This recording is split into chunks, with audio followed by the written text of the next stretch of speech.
अस्सलाम वालेकुम, मेरा नाम है दानिश मकसूद और आप देख रहे हैं मेरा YouTube channel Dawn news editorials. अच्छा, आज हम जो डॉन का ओपिनियन कर रहे हैं वो है द बांग्लादेश स्टोरी और इसके जो राइटर हैं वो हैं डॉक्टर इशरत हुसैन।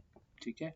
अच्छा, अब ये क्या है, 16 दिसंबर को पब्लिश हुआ था और बेसिकली इसमें है क्या, एक लाइन में अगर समराइज करूँ तो इसको मैं यहाँ पे लिखा हुआ था, एक मिनट से, ये है ये: Despite bitter political rivalries, Bangladesh has been able to forge ahead. How did this happen? ठीक है, अभी हम वो बात नहीं कर रहे हैं किस तरह बना, क्या हुआ, किस तरीके से लहरा हुआ। कल भी हमने बांग्लादेश के हवाले से एडिटोरियल किया था। अभी हम सिर्फ यो इस टॉपिक की हद तक रह रहे हैं कि पूछ रहे हैं कि भाई बावजूद इसके कि वहाँ पे हमें बांग्लादेश में बड़ी पॉलिटिकल राइवलरीज देखने को मिलती हैं, ठीक है, ये हरीफ हैं, एक दूसरे से आगे जाना चाह रहे होते हैं, सियासी हरीफ, लेकिन फिर इतनी ज़्यादा वहाँ दुश्मनियों में जो है ना पॉलिटिकल सियासी आप कह लें राइवलरीज, उसके बावजूद जो है ना बांग्लादेश क्या has been able to forge ahead, कि वो क्या है आगे आने में कामयाब हुआ है। हाउ डिड दिस हैपन, ऐसा कैसे हुआ? ठीक है, क्योंकि मतलब तसव्वुर किया जाता है कि भाई मतलब वो बिल्कुल ही आप कह लें थर्ड वर्ल्ड कंट्री है, लेकिन यहाँ पे उन्होंने बताया हुआ है इसमें, यहाँ पे एक मिनट ठहरे, इसमें शुरू में उन्होंने इसको बताया था, सोशल इंडिकेटर्स के हवाले से बात की थी, फिर ह्यूमन डेवलपमेंट इंडेक्स के हवाले से बात की थी, और फिर स्टेट से बात साबित करने की कोशिश की है कि किस तरह जो है ना वो बांग्लादेश ने तरक्की की है। और साथ उन्होंने कंपैरिजन किया है इनके दूसरे दो बड़े हमसाए हैं, पाकिस्तान और इंडिया। ठीक है, तो इसको हम देखेंगे। अच्छा, बाकी मैं आपको वो बता दूं कि मेरा व्हाट्सएप ग्रुप था, ठीक है, उसमें आप काफ़ी लोग कहते होते थे कि जी सुबह के टाइम होने चाहिए एडिटोरियल ओपिनियन वगैरह। फिर उसमें एक बंदा मैंने हायर किया ताकि सुबह आप लोगों को बना के दे सके, क्योंकि वैसे तो आपको पता है फेसबुक पेज पे मैं शाम को शेयर करता होता था, तो लेकिन बहुत ही ज़्यादा जो है ना वो अच्छा रिस्पॉन्स उस पर नहीं आया। सिर्फ और सिर्फ जो है ना 8 लोगों ने ज्वाइन किया है, सिर्फ 200 रुपीज़ पर मंथ मैंने इसकी फ़ीस रखी थी। सारे आप लोग ग्रुप स्टडी वगैरह करते हो कि मैं ये नहीं कहता हर बंदा जो है वो ना अलग मेंबरशिप ले, कुछ 10 बंदे मिलके भी अगर एक ले लें, ठीक है, तो एक के में 20 रुपए भी नहीं आते। तो अब मुझे बताएं, देखें 1 रुपया भी पर डे नहीं बनता। तो अब आप लोगों ने पहले कहा कि जी इसको कर लें और बाद में अब सब लोगों ने बैकआउट कर लिया, तो अब यकीनन ये है ना अब मुश्किल होगा मेरे लिए इसको कंटिन्यू करना। इसको मैं आप देख लें, ये मेरा व्हाट्सएप नंबर है, पर्सनल नंबर है 030643680023। ठीक है, तो इसमें आपने ज्वाइन करना है। तो ये 200 रुपीज़ पर मंथ इसकी वो है, जहाँ रोज़ रात को एक एडिटोरियल वीडियो शेयर की जाती है, जॉन हाईलाइट्स है, और सुबह जो है ना वो PDF दिया जाता है इसका एडिटोरियल का, ओपिनियन का, और जो इंपॉर्टेंट न्यूज़ वगैरह होती है। ठीक है, तो यहाँ पे आप मैसेज करके पूछ सकते हैं कि वो मटेरियल होता है पिछले दिन का, वो भी मैं आपको दिखा दूंगा, क्योंकि ज़ाहिर है अगर लोगों ने नहीं ज्वाइन किया तो अगले मंथ मेरे लिए बड़ा मुश्किल हो जाएगा कि इसको मैं कंटिन्यू करूँ। ठीक है, क्योंकि मेरा ख्याल था काफ़ी लोग ज्वाइन कर लेंगे, लेकिन जो है ना वो रिस्पॉन्स आप लोगों की तरफ से ठीक नहीं मिला है मुझे। ठीक है, तो मजबूरन मुझे ना वो ये रोज़ वाला काम ख़त्म करके वो पुराने वाले पे आना पड़ेगा जब कभी कभी शेयर होता था। अच्छा, अब हम ओपिनियन की जानिब चलते हैं, और ये है Bangladesh is celebrating it's 50th anniversary, के बांग्लादेश जो है ना वो सेलिब्रेट कर रहा है, मना रहा है अपनी क्या 50th एनिवर्सरी, 50वीं सालगिरह मना रहा है। Once called a basket case by Henry Kissinger, it is now considered as a role model. अब ये क्या कह रहे हैं, एक दफा once called a basket case, एक मतलब इसको कहा गया बांग्लादेश को बास्केट केस। बास्केट केस होता है अ कंट्री और organisation that is in severe financial और इकोनॉमिक डिफिकल्टीज, एक ऐसा मुल्क जो बहुत ज्यादा जो है ना वो माली और माशी मुश्किलात का शिकार हो, especially one that is unable to pay its debts, एक वो जो खासतौर पर अपने वो कर्जे हैं उनको ना अदा कर सके। तो ये कह रहे हैं बांग्लादेश, जिसको एक दफ़ा हेनरी किसिंजर ने ये कहा था कि वो मुल्क है जो बहुत ज़्यादा माशी और माली मसाइल का शिकार है, तो वो क्या है, it is now considered as a role model. उसको अब समझा जाता है एक रोल मॉडल के तौर पर। रोल मॉडल होता है कोई ऐसा शख्स जिसको आप क्या है उसकी तरफ देखते हो, उस जैसा बनना है की जानिब, जैसे आप कहते हो कि जी ये मेरा रोल मॉडल है, मैं उस जैसा बनना चाहता हूँ। तो उन्होंने कहा बांग्लादेश वो पहले ही इतनी बुरी हालत थी जिस तरह हेनरी किसिंजर ने कहा, और अब उसकी क्या हालत है कि अब ये एक रोल मॉडल है। अब ये स्टैट्स साबित करने की कोशिश कर रहे हैं कि किस तरीके से ये रोल मॉडल है, क्या तरक्की की है बांग्लादेश ने। Bangladesh national income has multiplied 50 times, किसकी नेशनल इनकम थी वो मल्टीप्लाई की है 50 टाइम्स, 50 गुना। पर कैपिटा इनकम 25 टाइम्स, और उसमें हमें क्या इंक्रीज देखने को मिला है, पर कैपिटा इनकम है 25%। और इसमें जो अहम बात वो बता रहे हैं कि higher than India's and Pakistan. ठीक है, क्योंकि तस्वीर किया जाता है कि भाई ये बड़े मुल्क हैं इंडिया पाकिस्तान, तो यहाँ के सोशल इंडिकेटर्स और ह्यूमन डेवलपमेंट इंडेक्स बेहतर होगा, लेकिन यहाँ पे बता रहे हैं कि ये इनका जो पर कैपिटा इनकम है वो क्या है, जो मल्टीप्लाई है 25 टाइम्स, वो हायर है किससे, इंडिया से और पाकिस्तान से। एंड फूड प्रोडक्शन 4 टाइम्स, और फूड प्रोडक्शन कितने मल्टीप्लाई हुई है 4 टाइम्स। ठीक है, इसके अलावा इन्होंने पॉपुलेशन ग्रोथ पे चेक लगाया, वो कंटेन्ड एट 2.5 टाइम्स, और उसके क्या हुआ है, raising per capita food availability, क्योंकि ज़ाहिर है जब पॉपुलेशन कम होनी थी उसको उन्होंने कंटेन कर लिया, काबू पा लिया, तो फिर जो पर कैपिटा फूड अवेलेबिलिटी थी वो क्या है, बढ़ गई, क्योंकि अगर लोग खाने वाले ज़्यादा हो जाएं तो ज़ाहिर है फूड अवेलेबिलिटी कम हो जाएगी, लेकिन क्योंकि वो कामयाब हो गए थे इसको पॉपुलेशन ग्रोथ को चेक करने में, तो इस वजह से फूड अवेलेबिलिटी क्या है वो बढ़ गई। अच्छा, और एक्सपोर्ट्स के साथ क्या हुआ, exports have grown 100 times, exports जो है ना इजाफा हुआ है उसमें, बढ़ी हैं 100 टाइम्स, और पावर्टी होती है गुर्बत, वो इज डाउन टू 20% फ्रॉम 60% इन 1990, यानी कि 1990 में 60% थी और वो अब कम होकर कितनी हो गई है 20%। और इसके अलावा क्या है, life expectancy has risen to 72, कि एक शख्स औसतन कितनी उम्र जिंदा रहता है, उसके उन्होंने लाइफ एक्सपेक्टेंसी बढ़ा दी है कितनी, 72 ईयर्स तक। और यहाँ पे बता रहे हैं कि जी मोस्ट सोशल इंडिकेटर्स होते हैं जैसे health, education, income, gender equality, ये सारी चीजें ना are better compare to regional countries except Sri Lanka. उनका ये सोशल इंडिकेटर्स हैं बांग्लादेश के, वो बेहतर हैं अगर इनका मुवाजना किया जाए खत्ते में, रीजनल में दूसरे ममालिक से, एक्सेप्ट श्रीलंका, सिवाय श्रीलंका के, ठीक है। तो वहाँ पे इनके सोशल इंडिकेटर्स बेहतर है बांग्लादेश से, लेकिन अगर बाकी के मुकाबले में अगर हम इसकी एनालिसिस करें तो यहाँ पे क्या है, बेहतर है। The value of the Human Development Index increased 60%, और जो Human Development Index था वो बढ़ा कितना, 60%। Human Development Index क्या होता है, statistic composite index of life, उसमें क्या क्या शामिल होता है, लाइफ एक्सपेक्टेंसी है, और उसमें क्या है, और उसमें है हमारे पास एजुकेशन है, पर कैपिटा इनकम इंडिकेटर्स है, which are used to rank countries into 4 tiers of human development, ठीक है। तो ये सारा स्टैट्स वगैरह लगा के बता रहे हैं कि भाई किस तरीके से बांग्लादेश में पहले इतना ही बिल्कुल ही आप कह लें कि बिल्कुल उठने के काबिल नहीं था, उसके बाद जो है ना माशी तौर पर उठने के काबिल नहीं था, तो उसके बाद उसने कितनी तरक्की की है और स्टैट से साबित किया है इसने, राइटर ने। अच्छा, अब ये नहीं है कि जैसे ही वो बना बांग्लादेश तो उस टाइम से इन्होंने तरक्की स्टार्ट कर ली, कह रहे हैं जी most of the progress has been achieved in last 3 decades as the first to experience anaemic growth and political turmoil. अच्छा, तो उन्होंने कहा जो ज़्यादातर जो प्रोग्रेस है, तरक्की है, वो हासिल हुई है कहाँ पे, लास्ट 3 decades यानी पिछले 30 सालों में, क्योंकि उनका पहले वो 20 साल थे वो तो क्या थी, वहाँ पे एनीमिक ग्रोथ थी, ठीक है, यानी बिल्कुल एनीमिया तो ये होता है ना जब आपके खून की कमी होती है, वैसे बीमारी वो रेड ब्लड सेल्स कम हो जाते हैं, तो यहाँ पे भी मतलब अगर आप उससे फिगरेटिवली दें तो इसका मतलब है कि जी वहाँ पे क्या था, एनीमिक ग्रोथ थी, यानी कि मतलब बिल्कुल ही ग्रोथ ना होने के बराबर, बड़ी कमजोर, इस तरह सेंस में इन्होंने लिया है लफ्ज। एंड पॉलिटिकल टर्मोइल, और वहाँ पे हमें क्या है, सियासी तौर पे है ना वो इस्तेकाम नजर नहीं आता था। To put their progress in perspective, अगर हम उनकी प्रोग्रेस, उनकी तरक्की को इस पर्सपेक्टिव में देखें, इस तनाजुर में देखें, तो आप कंपैरिजन कर रहे हैं, उनका Pakistan per capita income in 1990 was twice as much as Bangladesh.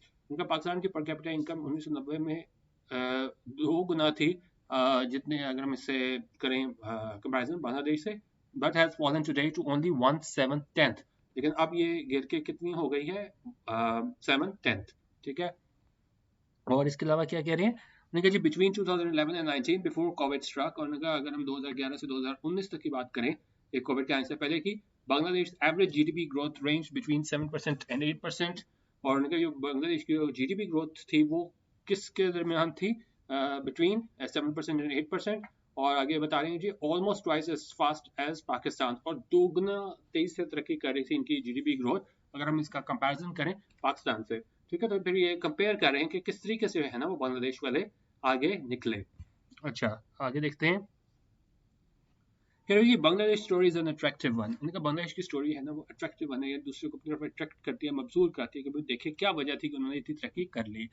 और अब यही वो चीज़ आगे बता रहे हैं, how a country so vulnerable to natural calamities outperform its much larger, better endowed neighbors India and Pakistan in most socio-economic indicators।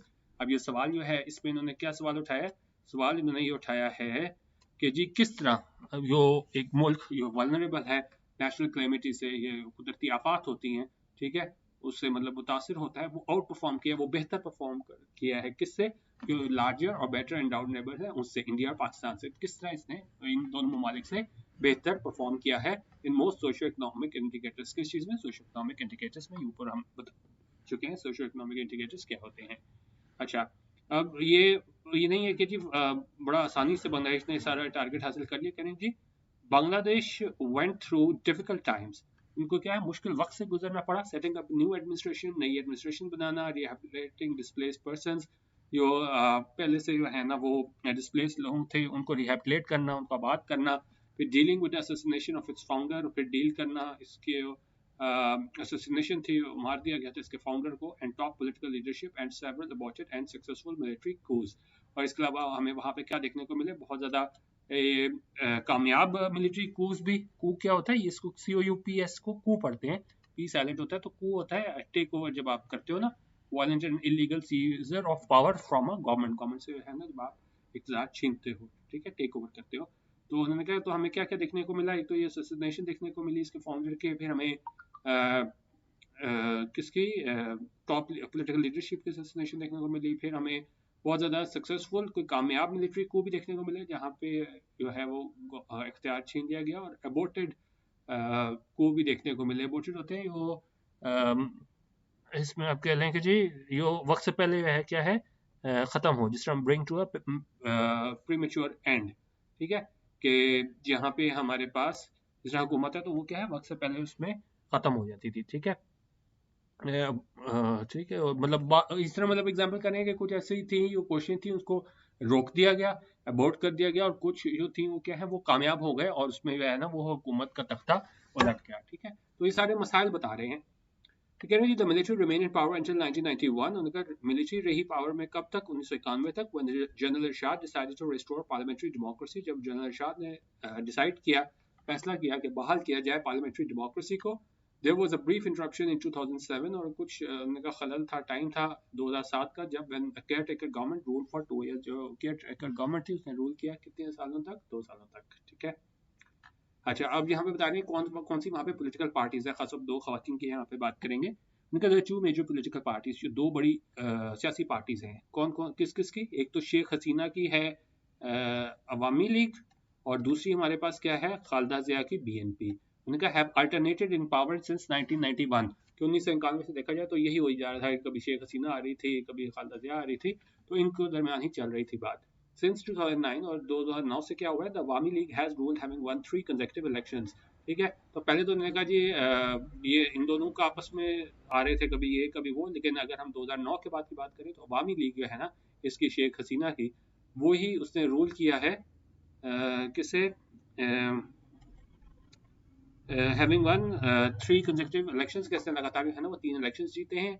The battle of the Begums has remained intense and bitter। उनका ये battle of the Begums है क्योंकि दोनों क्या है खवातीन थी, खालिदा जिया और Sheikh Hasina.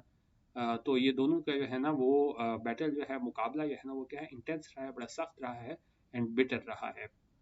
Khalida Zia boycotted the elections and has remained in jail for quite some time along with many of her party stalwarts। उनका खालिदा जिया ने बॉयकॉट किया था इलेक्शंस का, और वो रही थी जेल में काफ़ी अरसे के लिए अपने दूसरे पार्टी स्टॉलवर्स थे, वो बड़े लीडर्स थे उनके साथ। Hence, it is interesting to examine how the country could make substantial economic and social headway with such fierce political rivalry and perceived instability। फिर अब वही सवाल वो दोबारा यहाँ पूछ रहे हैं जहाँ से हमने स्टार्ट किया था कि भाई ये बहुत बड़ी इंटरेस्टिंग होगी नोट करना, एग्जामिन करना कि किस तरह वो मुल्क जो है ना एक बहुत ज़्यादा माशी और जो है ना वो तरक्की कर सकता है वहाँ पे, जहाँ पे इतनी ज़्यादा जो है वो पॉलिटिकल राइवलरी है, जिस तरह इन दोनों खवातीन की बात हो रही थी, और क्या है परसीव्ड इंस्टेबिलिटी। परसीव्ड आप सोचते हो जिस तरह इंस्टेबिलिटी है कि भाई अदम इस्तेकाम है, तो उन्होंने कहा वहाँ पे किस तरीके से जो है ना ये इतना ज़्यादा सब्सटेंशियल इकोनॉमिक और सोशल हेडवे करने में कामयाब हो सके हैं, ठीक है। अच्छा, अब आगे वजूहात बता रहे हैं कि क्या वजह है कि बांग्लादेश जो है ना वो तरक्की कर गया। क्या रहेंगे जी, First, unlike India and Pakistan, Bangladesh is culturally homogeneous with the same language, ethnicity, and a shared history, and practically no religious, sectarian, tribal, and feudal divisions। यानी कि अगर हम देखें इंडिया पाकिस्तान में तो बहुत ज़्यादा लैंग्वेजेस बोली जाती हैं, बहुत ज़्यादा उसमें हमें माइनॉरिटीज़ के लोग नज़र आते हैं, दूसरे ममालिक के लोग नज़र आते हैं, ठीक है। तो लेकिन अगर उन्होंने कहा अगर first unlike India and Pakistan, उनका इसके बरक्स बांग्लादेश में क्या होता है, उनका culturally homogeneous with the same language, कि वहाँ एक ही लैंग्वेज है, एथनिसिटी एंड शेयर्ड हिस्ट्री, और वहाँ पे एथनिसिटी शेयर्ड हिस्ट्री सारी क्या है सेम है, and practically no religious, sectarian, tribal and feudal division. वहाँ पे हमें तकसीम नज़र नहीं आती जिस तरह हमें पाकिस्तान और इंडिया में नज़र आती है, मजहबी, सेक्टेरियन, ट्राइबल और फ्यूडल डिवीजन, हमें वहाँ पे कोई ऐसी तकसीम नज़र नहीं आती। There is a rural urban divide, but rapid development has ensured that the level of general dissatisfaction is low. Rural urban divide जिस तरह हर जगह होती है, शहरी और देही जिंदगी, तो वहाँ पे भी रूरल और अर्बन डिवाइड है, लेकिन जो तेज से बढ़ती हुई डेवलपमेंट है उसने इस बात को इंश्योर किया, यकीनी बनाया है कि जो लेवल ऑफ जनरल डिससेटिस्फेक्शन है इज लो। ठीक है, कि आमतौर पर मतलब लोग ये नहीं है कि ये गांव में रह रहे हो कहेंगे जी बड़ा डिससेटिस्फाई हो, तो इस वजह से वही बात कर रहे हैं कि क्योंकि तरक्की जल्दी से हो रही है उस साइड पे भी हमारे पास किस तरफ रूरल साइड पे भी, तो जो जनरल डिससेटिस्फेक्शन है ना, नामुतमईन होने की बात, वो क्या है, वो लो है। क्योंकि अगर इस तरह हो जाए कि जी शहर में बहुत ज़्यादा जो है ना वो आपके पास अपॉर्चुनिटीज़ हो और गाँव में बिल्कुल ही आपका कोई परेशानी हाल ना हो, तो क्या है डिससेटिस्फेक्शन जो है बढ़ जाती है। लेकिन उनका क्योंकि तेज़ी से रैपिड डेवलपमेंट देखने को हमें मिल रही है, तो इस वजह से क्या हुआ है, इसने इंश्योर किया है कि हमारे पास जो लेवल ऑफ जनरल डिससेटिस्फेक्शन है वो क्या है, लो है। ठीक है, लेकिन the pursuit of doing better has become a strong societal Athos. मैंने कहा ये परस्यूट है, ये हसूल है कि हम बेहतर कर सकें, वो एक बन चुका है स्ट्रांग सोसाइटल एथोस। एथोस क्या होता है कि एक डिस्ट्रीब्यूशन करेक्टर है, कि वहाँ के लोगों का ये करेक्टर बन चुका है कि हमने क्या है, बेहतर परफॉर्म करना है। Bangladesh also does not face any serious external threats, तो इसको बैरूनी खतरात का भी सामना नहीं है। तो अब बता रहे हैं, पहले उन्होंने बताया है कि किस तरीके से बांग्लादेश आगे है, और फिर वजूहत बता रहे हैं कि क्यों बांग्लादेश आगे है। सेकेंड है यूनिटरी फॉर्म ऑफ गवर्नमेंट। फिर ये जिस तरह की फॉर्म ऑफ गवर्नमेंट है उसके बारे में भी बात कर रहे हैं। जिस तरह अगर हम पाकिस्तान की बात करें तो हमारे पास क्या है, यहाँ पे हमें फेडरल गवर्नमेंट नजर आती है, फिर हमें क्या है, हमारी प्रोविंशियल गवर्नमेंट है, तो क्या है, मल्टी टीयर हमारे पास गवर्नमेंट है। लेकिन अगर इसके मुकाबले में अगर हम बांग्लादेश की बात करें तो क्या है, second the unitary form of government without the intervening tears of state and provinces, क्योंकि वहाँ पे हमने कहा ये इंटरवीनिंग टीयर्स ऑफ स्टेट और प्रोविंसेस नहीं है, यूनिटरी फॉर्म ऑफ गवर्नमेंट है बांग्लादेश में। इसने तमाम के तमाम फुल कंट्रोल दे दिया है, इंतजामी, पॉलिटिकल, लीगल और फाइनेंशियल पावर्स किसको दे दी है, इसको सेंट्रल गवर्नमेंट को दे दी है। ठीक है, और इसकी वजह से क्या हुआ है, सारे इख्तियार सेंट्रल गवर्नमेंट को देने से minimising the frictions inherent in multi tier government structures. जो हमारे पास तनाव देखने को मिलता है मल्टी टीयर गवर्नमेंट स्ट्रक्चर में, वैसा हमें यहाँ बांग्लादेश में नहीं मिलता, जहाँ पे कौन सी हुकूमत है, यूनिटरी फॉर्म ऑफ गवर्नमेंट है। ठीक है, अच्छा, करें जी policy and execution follow well defined chain of command, और ये पॉलिसी है और किस तरह उसको हमने जो भी टास्क उसको पूरा करना है, एग्जीक्यूट करना है, वो फॉलो करती है एक well defined chain of command. ठीक है, और उसमें ये है कि given a weak opposition and strong leadership at the top, sometimes criticised as quasi or semi authoritarian, the winning party calls the shots, reinforcing execution capabilities and holding bureaucrats accountable।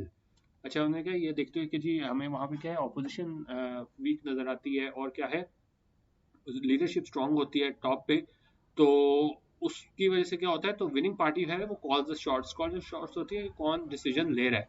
ठीक है, to be the person who controls और organise the situation. और कह रहे हैं जी reinforcing execution capabilities, और फिर जो लीडरशिप होती है टॉप पे वो क्या करती है, वो जो है ना ब्यूरोक्रेट्स को अकाउंटेबल ठहराती है, और फिर उसमें क्या होती है, एग्जीक्यूशन कैपेबिलिटीज भी होती है कि वो कर भी सकती है। ठीक है, तो ये वजूहत बता रहे हैं कि क्यों बांग्लादेश वाले हैं ना वो आगे हैं।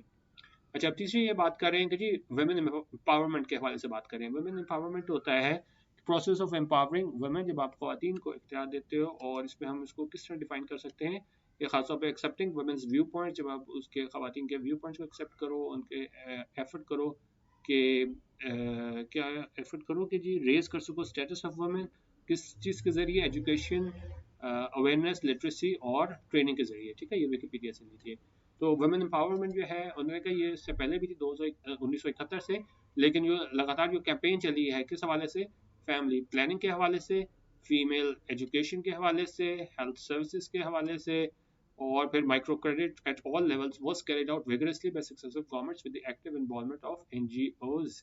ठीक है, तो ये कह रहे हैं कि जी ये जो चीज़ थी ना हमारे पास, हेल्थ सर्विसेज, माइक्रो क्रेडिट, तमाम लेवल्स पे ये की गई विगरसली बाय सक्सेसिव गवर्नमेंट्स, लगातार आने वाली गवर्नमेंट्स की जानिब से, और उसमें क्या थी, उसमें एक्टिव इन्वॉल्वमेंट देखने को मिली हमें एनजीओज की जानिब से। अच्छा, और फिर कह रहे हैं कि जी बाकी ये इन्होंने लिखा है ग्रामीण ऐसे हैं, इन सारों ने भी क्या है अहम किरदार अदा किया। पिवटल, पिवटल क्या होता है, अहम किरदार, इन सब ने भी पिवटल किरदार अदा किया है किस चीज़ में, इन स्प्रेडिंग एजुकेशन, एजुकेशन को फैलाने में, and health facilities and providing women access to micro credit, इसने भी अहम किरदार अदा किया है।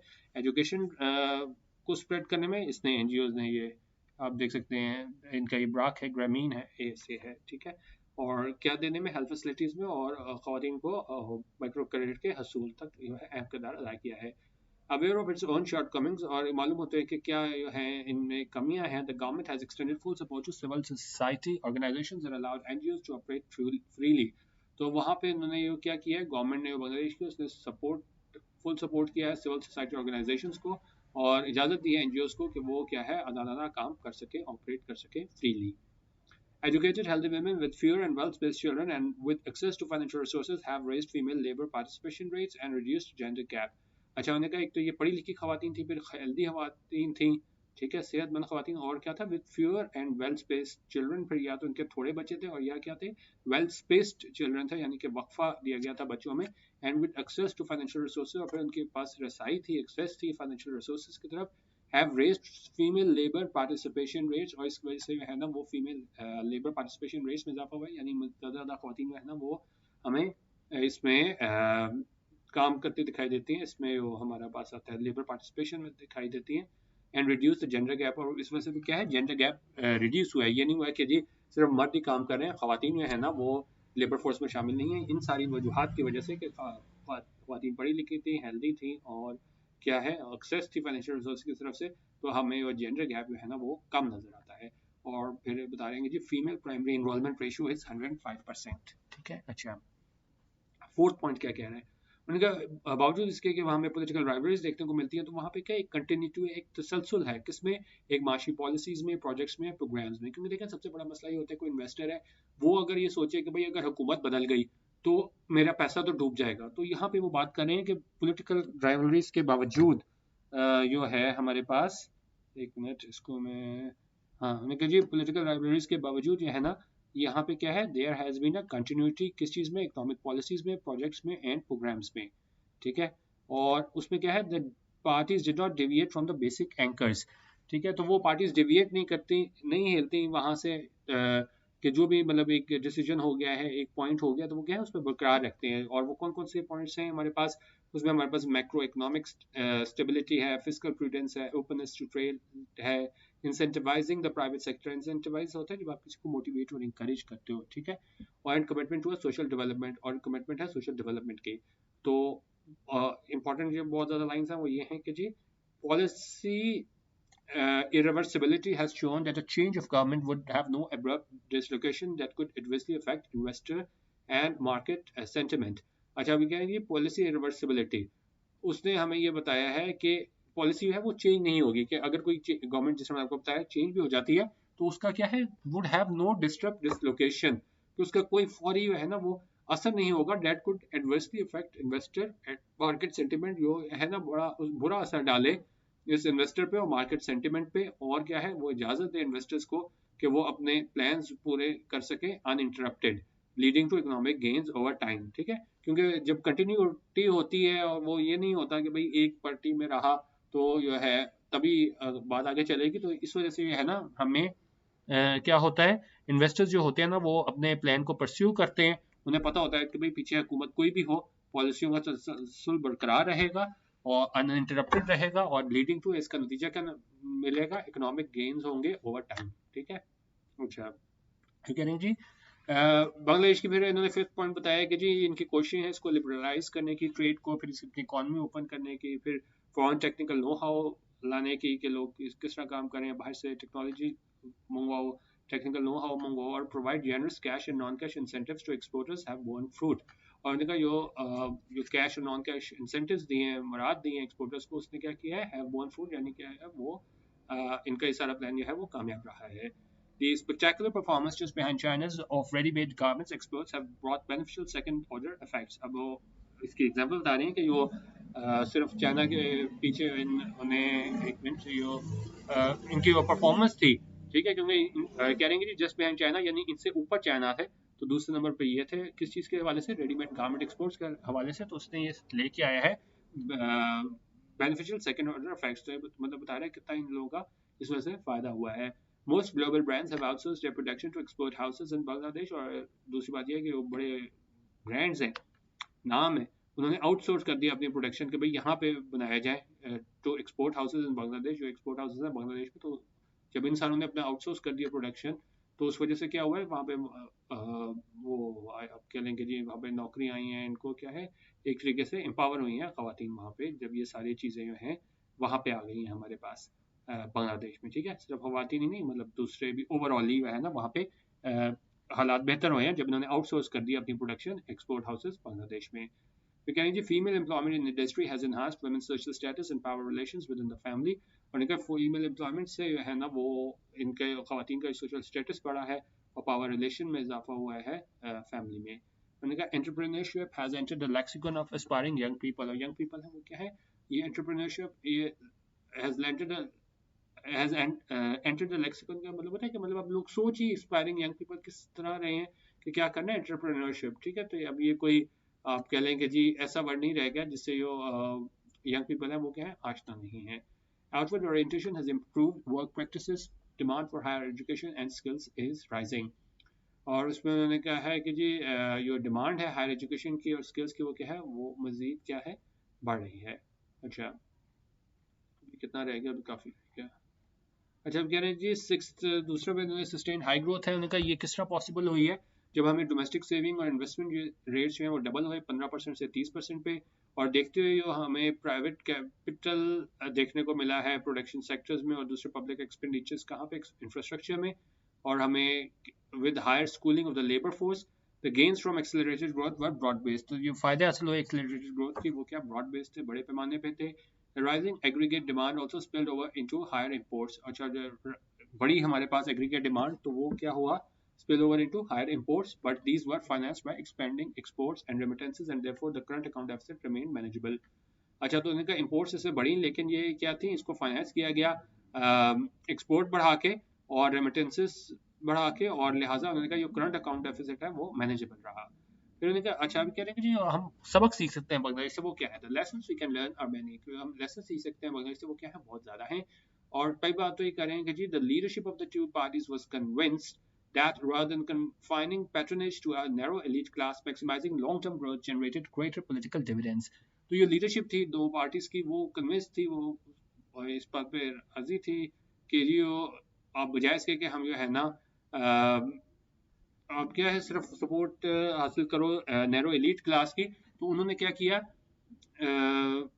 उसको मैक्सिमाइज किया लॉन्ग टर्म ग्रोथ को और इसका नतीजा ये निकला कि हमें ग्रेटर पॉलिटिकल डिविडेंड देखने को मिले। तो उन्होंने ये नहीं किया कि जी हम सिर्फ उनकी सपोर्ट हासिल कर लें किसकी नैरो एलीट क्लास की, तो वो उन्होंने कोशिश की लॉन्ग टर्म ग्रोथ लाई जाए और वो क्या थी वो सारों के लिए थी, वो सिर्फ नैरो एलीट क्लास के लिए नहीं थे। Elections were contested on the basis of performance। elections लड़े गए परफॉर्मेंस के बेस पे पॉपुलैरिटी के बेस पे and the parties record rather candidates personal standing. ठीक है, और फिर उन्होंने जो पार्टीज का जो रिकॉर्ड था बजाय इसके कि उसकी पर्सनल स्टैंडिंग है उस चीज पे है ना वो इलेक्शन का फैसला होता रहा। ठीक है, तो उन्होंने कहा ये चीज़ हम सीख सकते हैं क्योंकि हमारे वहाँ तो देखें जी बिरादरी वगैरह का सिस्टम है जी इसको वोट दे दो बजाय इसके सोचे समझे कि भाई इसका जो है मतलब क्या इसकी कैटेगरी होगी बाद में। तो वहाँ से कर रहे हैं कि जी हम क्या सबक इसे सीख सकते हैं कि ये जो थे पॉपुलैरिटी और जो पार्टी का रिकॉर्ड था वो ज़्यादा इंपॉर्टेंट यहाँ पे रखते थे बांग्लादेश में बजाय इसके कैंडिडेट की पर्सनल स्टैंडिंग थी। ठीक है, जब कह रहे हैं the symbiotic relationship between the private sector politicians and bureaucrats brought about a stable equilibrium। इनका ये symbiotic relationship था। symbiotic क्या होता है, denoting a mutually beneficial relationship between different people or groups। तो इनका ये symbiotic relationship था private sector में politicians में bureaucrats में, वो लेके आया एक stable equilibrium को। और इनका अच्छा अब यहाँ पे एक और बड़ी अहम बात कर रहे हैं। ठीक है, हम ये नहीं कहते कि जी वहाँ पे सवारिश नहीं है वहाँ पे दो नंबर काम नहीं है, लेकिन इंपॉर्टेंट बात क्या कर रहे हैं politicians receive money from businesses for the election campaigns. ये पॉलिटिशियंस जो है ना वो पैसे हासिल करते थे बिजनेसेस से अपने इलेक्शन कैंपेन्स के लिए। और ब्यूरोक्रेट्स क्या करते थे supplemented their low salaries with gifts and pay offs के वहाँ पे क्योंकि सैलरी कम होती थी तो वो क्या है वो गिफ्ट्स और पे ऑफ्स ले लेते थे और जो है बिजनेसमैन अपना एक्सपेंड करते थे बढ़ाते थे अपना बिजनेस किस चीज़ पे at the expense of labour and environment कि वो लेबर का इस्तेमाल करते थे एनवायरमेंट का नुकसान पहुंचाते थे और उस पर जो है ना वो बिजनेसमैन जो है वो तरक्की कर जाते थे। बट सबसे इंपॉर्टेंट लाइन, ठीक है, but they did not take the money abroad. सारे जो काम गलत काम भी वो भी करते थे वो क्या है सारा वहीं पे होता था but they did not take the money abroad. ठीक है, तो ये इस बता रहे हैं कि भाई ठीक है वहाँ मसाइल थे लेकिन ये पैसा उठा के सारा बाहर नहीं ले गए। ठीक है, अच्छा, उसके बाद टैक्स टू जीडीपी रेशो की बात कर रहे हैं कि जी 8% to 9% रही है। फिर उन्होंने कहा ये इसकी फिलॉसफी है वो ये है कि जी मल्टीप्लायर इफेक्ट, ये थोड़े ज़्यादा इकोनॉमिक्स हो जाएगी तो ज़्यादा इसको डिटेल नहीं करते, लेकिन थोड़ा सा बता देता हूँ कि उन्होंने कहा जो अंडरलाइंग फिलॉसफी है वो ये है कि जी मल्टीप्लायर इफेक्ट होगा मार्जिनल डॉलर का in the hands of private businessman, और ये हायर होगा, ज़्यादा होगा कि कहाँ पे, अगर इसका हम कंपैरिजन करें पब्लिक सेक्टर में। Yeah, consequently, the government has to exercise prudence in fiscal management। और का इसके नतीजे में क्या है, गवर्नमेंट को करनी ही होगी एक मतलब समझदाराना फैसले करने पड़ेंगे फिस्कल मैनेजमेंट में। उनका द डेफिसिट्स रिमेन्ड लो 5%। उनका डेफिसिट है वो है कितना, लो 5%। और 10 public debt ratios decline due to primary surpluses. और उनका जो पब्लिक डेट रेशियो है उसमें कमी हुई किस वजह से, प्राइमरी सरप्लसेस की वजह से, प्राइमरी इसमें इजाफे की वजह से, सरप्लसेस की वजह से। अच्छा, कह रहे हैं जी macro economic stability, policy continuity, export promotion, investment, human capital particularly females and public and private sectors working together are the ingredients of the success story। अच्छा, अब यहाँ पे पूरा इन्होंने सम अप कर दिया है कि क्या वजूहात थी इसके बांग्लादेश की तरक्की की, कि मैक्रो इकोनॉमिक स्टेबिलिटी थी, ठीक है। पूरे मैक्रो इकोनॉमिक, माइक्रो में क्या फर्क होता है, माइक्रो में आप एक सिंगल यूनिट को ले रहे होते हैं, माइक्रो इकोनॉमिक में होल में ले रहे होते हैं, इनकम ले रहे हो तो पूरे आपके मुल्क की इनकम आएगी बजाय इसके एक हाउस होल्ड की आएगी। तो उनका जो मैक्रो इकोनॉमिक स्टेबिलिटी थी, फिर पॉलिसी कंटिन्यूटी थी कि मतलब आपको पता था कि भाई गवर्नमेंट चली भी गई तो क्या है, पॉलिसी कंटिन्यू रहेगी, जारी रहेगी। फिर एक्सपोर्ट प्रमोशन की बात हुई, और फिर उन्होंने कहा इन्वेस्टमेंट की ह्यूमन कैपिटल में, खासतौर पर फीमेल में, जिस तरह उन्होंने उसको इख्तियार दिया, और वुमेन एम्पावरमेंट की बात हुई। और क्या है, पब्लिक प्राइवेट सेक्टर जहाँ पे उन्होंने मिलकर इकट्ठा काम किया, अलग इंग्रेडिएंट्स वो क्या है, गज्जा है किस चीज़ के, ऑफ दिस सक्सेस स्टोरी। इस सक्सेस स्टोरी के क्यों बांग्लादेश है ना कामयाब रहा, वो इस वजह से सारे फैक्टर्स हैं यहाँ से लेकर लास्ट ईयर चैलेंज ने लिखी हुई है कि इस वजह से है ना बांग्लादेश कामयाब रहा। ठीक है, तो आज का हमारा ओपिनियन था, क्या ओपिनियन था हमारा, ओपिनियन था हमारा ये बांग्लादेश स्टोरी, डॉक्टर इशरत हुसैन का, बहुत अच्छा लिखा हुआ था, इसको आप ज़रूर पढ़िएगा। कल जो मैंने बांग्लादेश वाला आपको कराया था वो भी आप ज़रूर देखिएगा। और जिस तरह मैंने आपको शुरू में बताया है कि जी मैंने कोशिश की थी आप लोगों को मैं भी प्रोवाइड कर सकूं डेटा वगैरह, सुबह के टाइम आप लोगों को मिल जाए, तो ये आप देख लें। ग्रुप इसको ज्वाइन करना है क्योंकि इस महीने की तो ज़ाहिर है मैंने जो बंदा हायर किया है उसको पैसे देने हैं, साथ 3,000 में आपको फास्ट स्पीड इंटरनेट भी लेता हूँ, तो कम से कम टाइम तो मेरा यूँ भी लगता है कम से कम वो चीज़ें तो पूरी हो जाएं, फिर मैं इसको कंटिन्यू कर सकूँगा नेक्स्ट मंथ। नहीं तो फिर जिस तरह पहले होता रहा है, हफ्ते में 2-3 वीडियो, दो जिस तरह भी जब टाइम मिले उस तरह होगा। कोशिश मेरी थी कि सुबह के टाइम आपको दे सकूँ, आप लोग बेहतर तैयारी कर सको, लेकिन ज़ाहिर है कुछ थोड़ा कंट्रीब्यूट आपको भी करना होगा, और ये मैं डिटेल दे दी है, आप मेरे पर्सनल नंबर पे है वो मैसेज कर सकते हैं। बाकी देख लीजिएगा, नहीं करना तो कोई इशू नहीं, पहले भी चल रहा था अब भी चलता रहेगा। ठीक है, वीडियो देखने का बहुत शुक्रिया। अल्लाह हाफिज़, पाकिस्तान जिंदाबाद।